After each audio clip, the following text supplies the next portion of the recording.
Yeah, yeah. Hey, the Carolina Panthers had an intense practice today, and it was led by the defense. A lot of pass popping, a lot of fitting up.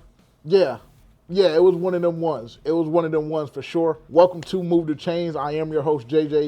If you don't already, make sure to follow us at FPFO_podcast on Twitter.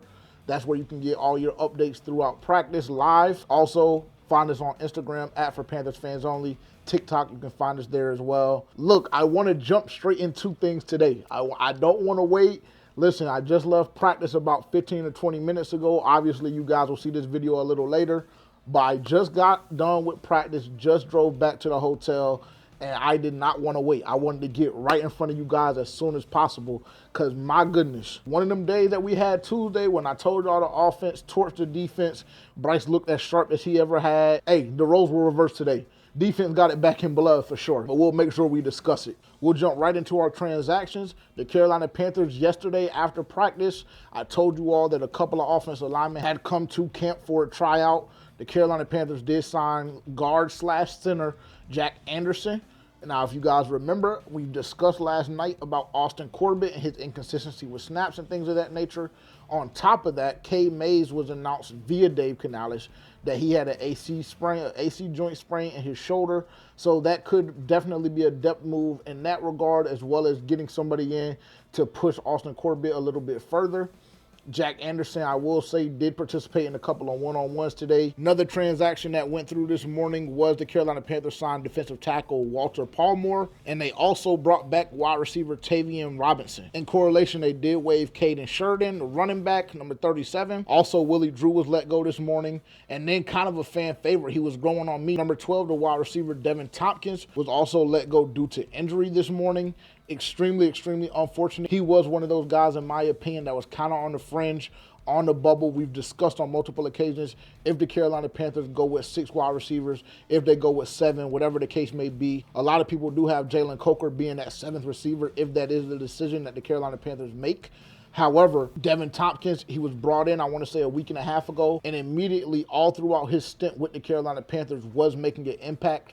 Suffered an injury. I'm not 100% sure when that occurred, but extremely unfortunate and a bad break for him because I do think he was making a great push for a roster spot heading into the last week of camp and heading into the regular season. Another unfortunate break for the Carolina Panthers as it pertains to injury news. Swing tackle Yosh Nijman, according to Dave Canales today after practice via his press conference, is a long way away from returning. He had to have some reinforcement surgery. I'm not exactly sure where that surgery took place, what part of his body, but he is a long way away according to Dave Canales. Again, kind of a big problem for the Carolina Panthers as it pertains to their offensive line. You look at the depth, you look at some of the question marks we have on the line, etc. It is a tad bit alarming.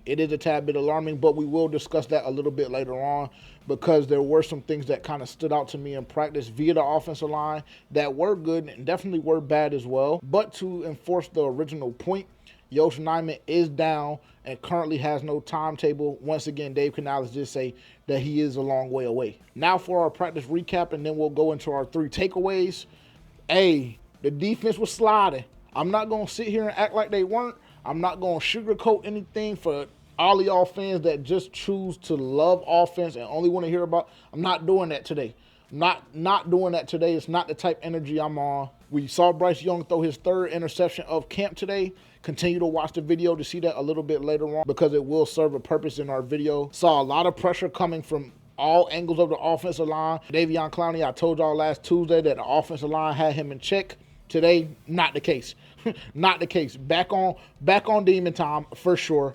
Jadeveon Clowney made an appearance. Saw a couple of penetrations from the interior D-line as well. Jaycee Horn, my God, another guy that we'll get into a little bit later on because the camp that he's having, I haven't done my due diligence in kind of expressing what's been going on his front.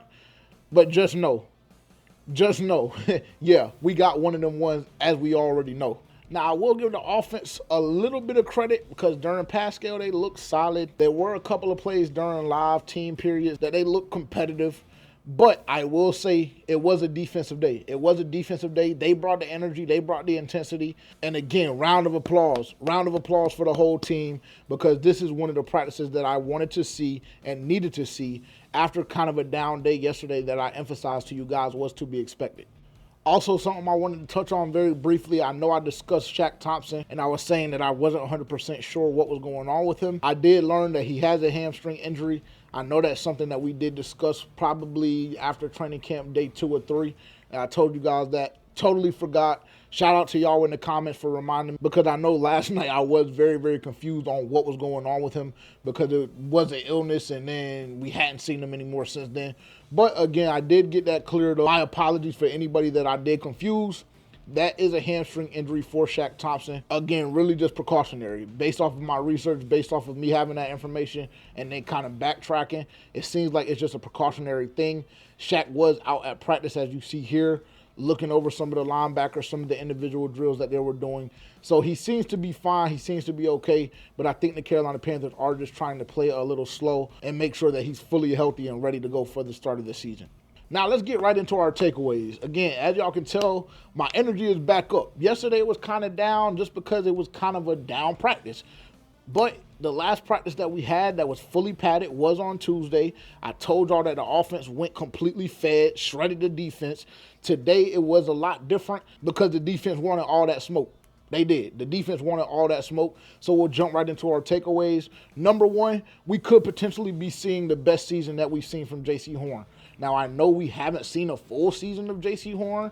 I know that's been the problem with Jaycee Horn is the fact that he's been injured each one of his first 3 seasons. Obviously, the one that sticks out the most, if you talk to a lot of Carolina Panthers fans that have been fully invested, is the season where Matt Rule was fired about 4 or 5 games into it. Steve Wilks took over. Jaycee Horn had a phenomenal year that year, and then on Christmas Eve broke his hand. We know the rest of the story. Tampa Bay then proceeds to torch us, etc., etc., etc. The Carolina Panthers once again fall short of making the playoffs. I believe that Jaycee Horn is poised to have his best season yet this season. And I say that based off of the work he's getting on one-on-ones, based off the work that I see him putting in during individuals. And then today, really, Jaycee Horn dominated team, period. There was a couple of passes intended to Jonathan Mingo. He broke them up. Couple of passes intended for Deontay Johnson. Just absolutely no breathing room. Just taking into account everything that I've seen, not overreacting to one day, but taking in everything that I've seen for the duration of camp, 12 days in now, I believe Jaycee Horn is poised to have his best season yet, and I do believe he will be able to stay healthy. I think this is the year that we see the emergence of Jaycee Horn as a superstar cornerback. There's been a lot of discussions about where he ranks amongst the top cornerbacks in the NFL. A lot of controversy with a couple of lists coming out ranking Jaycee Horn 30 and above overall, but it's simply based off of his health. Jaycee Horn is one of the strongest pieces on this team that we have, and I believe that this is the season that Jaycee Horn puts everything together. I believe he will remain healthy, and I believe that this is the year that we see Jaycee Horn begin to get that national recognition amongst the NFL, because right now what he looks like in camp, he seems to be on another level. Now, that's not to say he hasn't had his bad days. There have been a couple of days where he seems to just have been out of it, but really I think that the only thing with Jaycee Horn is there are certain days where he turns it on and certain days where he's a little more lax. And to be honest, I don't know if that's just a preservation thing. Maybe Jaycee Horn has learned over the past couple of years that I can do this without pushing my body to X limit so that I can stay healthy for the regular season. I don't know. I do understand that, again, we want to see players going 100% of the time when they're on the field. But if that's what works for Jaycee Horn, that's what works, because when he's on and when he's really on that type timing, Jaycee Horn is a lockdown cornerback, and I'm excited to see what he does heading in the regular season, and really more specifically against Garrett Wilson and that receiving core of the New York Jets on Thursday. Takeaway number 2, Clowney was back today. Jadeveon Clowney was back today, and he dominated once again. I've been telling y'all for the duration of camp that Jadeveon Clowney has, up to this point, been camp MVP. It's been a toss-up between him and Jonathan Mingo, and today was nothing less. We saw multiple pressures from Jadeveon Clowney. We saw a sack or two, obviously theoretically, because they're not taking the quarterback down. But Jadeveon Clowney was locked in. When he was playing and when it was live reps, Jadeveon Clowney could not be stopped. And I'm probably sure a lot of y'all remember similar reports coming out of camp last year as it pertains to former pass rusher Brian Burns. However, the main difference is with Jadeveon Clowney is the fact that he also is successful and wins in the run game. That's really been the biggest takeaway for me as it pertains to Jadeveon, is the fact that it's not just his pass rushing ability, because we've seen multiple sacks, but it's also the impact that he makes within the running game. We've seen the big hit from Chuba earlier on in camp that kind of sprawled the first quote-unquote fight of training camp. We saw today a couple of TFLs in the run game. So this is definitely a thing now. This is the thing for Jadeveon Clowney. He has been dominant. He looks to be on another level. Now, I haven't seen Jadeveon Clowney go through a camp before, so maybe this is just how he approaches things. Maybe he typically is this active during camp. But what I will say is, to me, I think the Carolina Panthers may have gotten a little bit more than they thought they were getting with Jadeveon Clowney based on what I've seen so far. I do. Third takeaway is the fact that we do need offensive line depth. The offensive line is a problem. Talked about Austin Corbett ad nauseum yesterday and his problem to deliver the snaps to Bryce Young. The health of Damian Lewis seems to be in question. Now, he was out there today. He did get a couple of live reps. I do know he was active. I do know he wasn't full pass, and I do know that he was getting reps. However, the issue comes in when you look at the depth of this offensive line. We saw what we had third and fourth string wide Thursday against the New England Patriots, and to be honest, it's a problem. Now, I mentioned how the Carolina Panthers brought in some guys yesterday to work out. Then we saw the signing of Jack Anderson, but we need more. We need more because right now what I'm seeing personally, that if anybody from that starting five goes down, the Carolina Panthers will have the same issues that they had last year as it pertains to the pressure allowed, as it pertains to the lack of efficiency in the run game, etc. I want to see the Carolina Panthers bring in more offensive line help because right now, with the exception of the starting five, the offensive line is a problem. And off of that, transparently, I say with the exception of the starting five, but even at times in certain reps, the starting five is a problem too. Now, again, I told you guys to pull the fire alarm on Austin Corbett yesterday, but I will say, if any of those starting offensive linemen goes down, pull the fire alarm because there will be a deeper, darker problem than what we're currently seeing. Now let's jump into our kicking matchup. I know usually that's the last thing I do, but I just want to kind of experiment with trying some different stuff. And ultimately, you guys are just going to have to watch a little bit longer to get to the good, the bad, the ugly. Kicking battle. Harrison Mevis missed 2 field goals today. He missed 2 field goals today. One he pulled a little to the left. One he hit on the crossbar. Again, I'm not sure the distance just because of how it's set up, but Harrison Mevis did go 3 for 5. And like I was telling you guys last weekend when he had his first couple of misses of camp, I think Harrison Mevis is in trouble. I think at this point the kicking battle is over. I think Eddie Pinheiro has solidified his job. So that's going to be something that the Carolina Panthers have on their plate.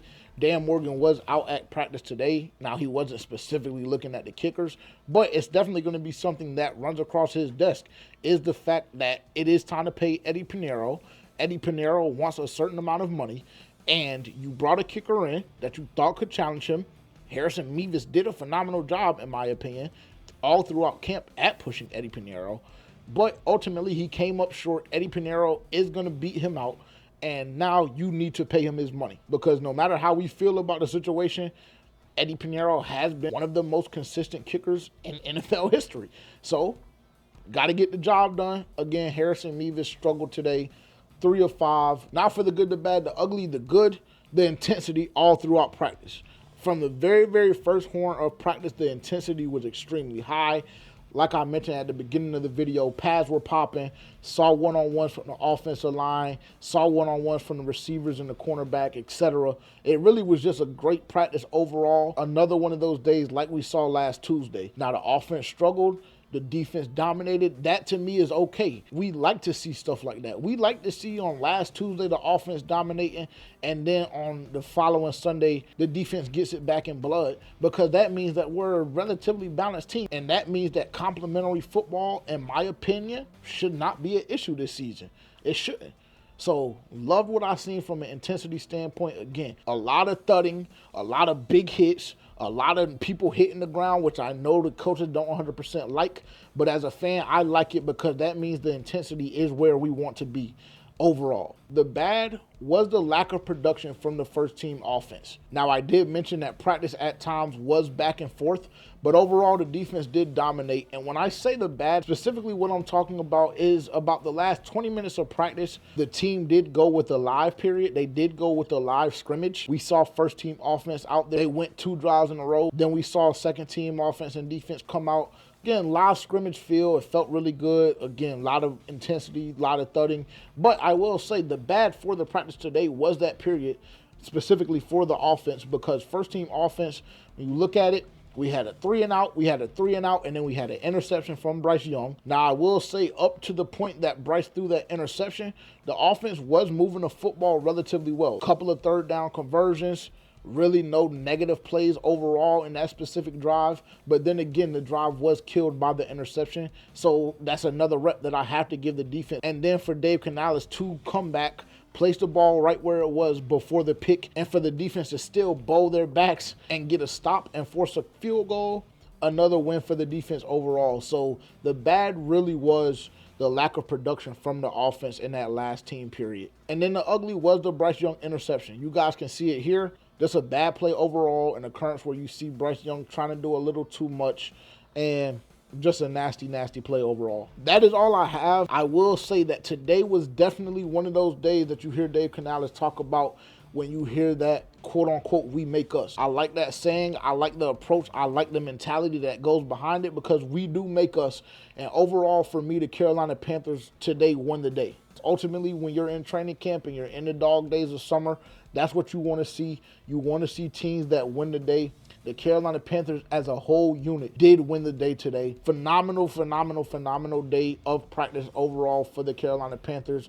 Again, offensively, they did have the ups and downs. Defensively, there were more ups than downs. But as a whole unit, we look good. We look sharp.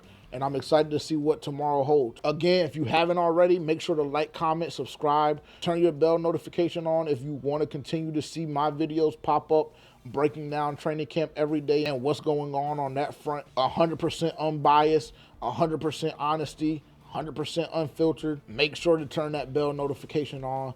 And then again, make sure to follow us on socials. You can find it right down below. I'll make sure I put it in the description. As always, I genuinely appreciate you guys being here. I will be back tomorrow with an update of training camp day 13. Until then, thank you again. Peace.